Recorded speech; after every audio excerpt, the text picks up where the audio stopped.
Hello, this is H.C. Bailey, and welcome to Let's Play Final Fantasy III! As you can see, this is not the same as Final Fantasy III for the Super Nintendo, which featured Terra as your first character. That game was actually Final Fantasy VI. This game is the fan translation of Final Fantasy III for the Famicom. It was originally never released in the United States on the NES for us. And for the longest time, I never thought they would release it. I mean, my favorite rumor was that Square Enix's last PlayStation game was going to feature Final Fantasy III and Seiken Densetsu 3 as a combo package, much like how they did Final Fantasy Chronicles, Final Fantasy Anthology, but alas, it was just a cruel joke to get my hopes up. That is, until they recently released the DS version. Now this LP is only going to cover the Famicom version. I've never played the DS version, so I'm not going to try and even make comparisons between the two. But the great thing about this game is that it fixes a lot of the nagging issues and bugs from the previous games, like Final Fantasy I. But it also allows for class changing, like in Final Fantasy V. In fact, a cliche but accurate way to describe this game would be exactly halfway between the two, both in the year they were developed, the battle mechanics, the storyline, and everything. Yeah, I'll go over the class system and everything in the next episode, but for now, I just want to get going and get through the first area if I can. So apparently, the background information we're given is that an earthquake pulled the crystals into the earth and spawned monsters! And we are in control of 4 ambidextrous orphans, who went adventuring for no apparent reason. So, let's start a new game here. I'm going to use the names from the DS version. Not that it really matters, because there's no character development at all in this game. There's really no difference between the 4. They're literally quadruplets. So, I'm just trying to remember all the names. It's been a week since I played this last. Okay, and you have to enter a space at the end of their name, too, which is, whatever. There we go. Okay, we got that, so let's get started. And we fell into a pit. Anything in quotes there is what my characters are saying as opposed to someone else. Hey, it was your idea to come here. Hey, if you got time to fight, you got time to find a way out. Stop whining. Uh-oh, we have a battle here. And fortunately, we have knives to fight with. And just so everyone knows, I did a lot of research to find out everything I could about this game. I admit that I probably don't know everything, but there may be strategies that I simply did not invest the time to research, or treasure chests that I'm unaware of due to invisible walls. But if you have a suggestion or see something that I missed, feel free to let me know without trolling, please. As you can see from that battle, we have auto-targeting in this game. Finally, that'll make the battles go a lot faster. And we start out as Onion Kids. That's our job class, Onion Kids. I don't know why. Maybe the knives they have are for peeling onions. There's an onion factory at the village of Ur. I don't know. But we've got to keep moving forward because we can't go back anymore. The encounter rate is much less in this game than Final Fantasy II, thank God. Yay, we get a leather shield. This will be the only time that I use any shields in this game, because you can dual wield in this game. Makes things go a lot faster. This rock looks a little odd. Haha! It opened a secret passage, and we get another leather shield. I guess I'll just give it to my next character. It doesn't really matter.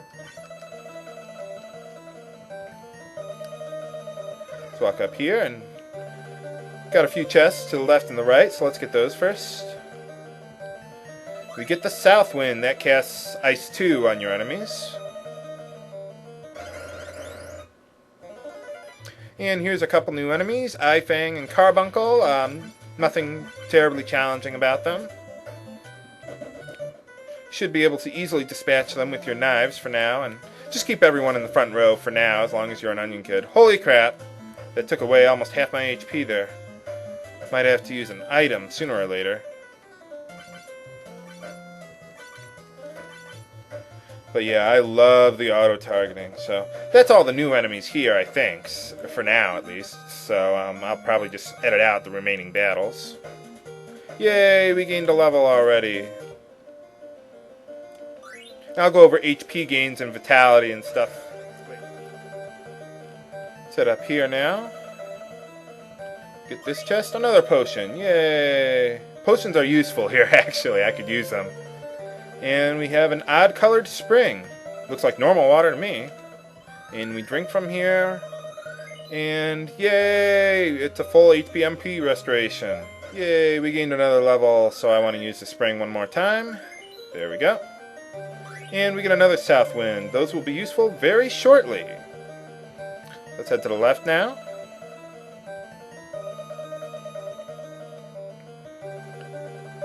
And into this room. Yep, we're at the end already, and here's the wind crystal. How are we doing on HP? Yeah, we're doing pretty good. Alright. And we are surrounded by evil! Alright, boss, first thing. Good times. So yeah, we want to use the south winds on this guy because he's weak to ice. And it'll make quick work of this boss fight. He has over 100 HP. This fight would take several rounds without using them, so I figure I just want to end the battle quickly. Oh, that sucked.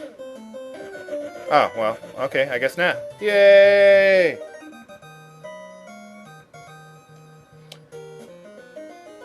And here's the wind crystal, and it talks to us. Okay. Balance of everything is crumbling. And we receive great strength from crystals. Can't let the world disappear. And we are surrounded by light. And a credit sequence, apparently.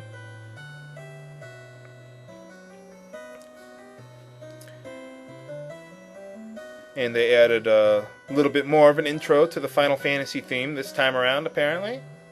I love what they did to the music. I mean, the battle theme is awesome. It's kick-ass.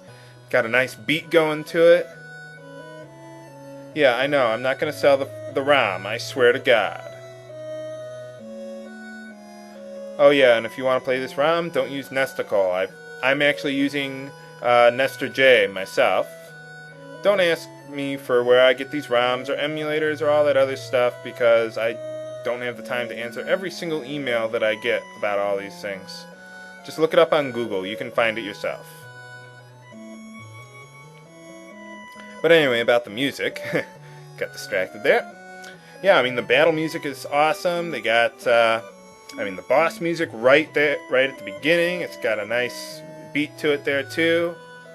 And a lot of the area music is a lot better, too. It's not as depressing as Final Fantasy II. So the battles go through a lot more quickly. So, yeah, I mean, that auto-targeting really helps.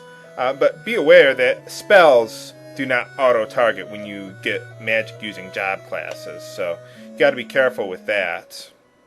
I mean, they sort of do. What you want to do with magic classes is you can target all enemies just like you did in Final Fantasy II. You can also target groups of enemies, not just all enemies, so I'll go over that when the time is appropriate, I guess.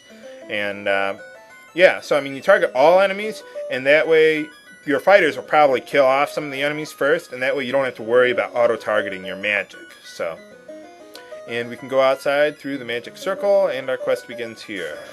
Yay! And we're restored to full HP. Let's get out of here. And we are out of the cave, and with that, we have access to some new job classes that I'll go over in the next video. Now, in order to switch job classes, you have to remove all of your equipment. Just hit the remove command and it'll remove everything for you. It doesn't do it automatically for you like it would in Final Fantasy V, for example. So you gotta have to go here, remove the equipment, go all the way down to job, and select whatever job you want to change into. So I think that's about all the time I have for this episode of Let's Play Final Fantasy III. Next time I'll go over what job classes I'm going to use, why I'm using them, how I'm going to get my equipment and everything, all that arranged, so that we can go out and save the world.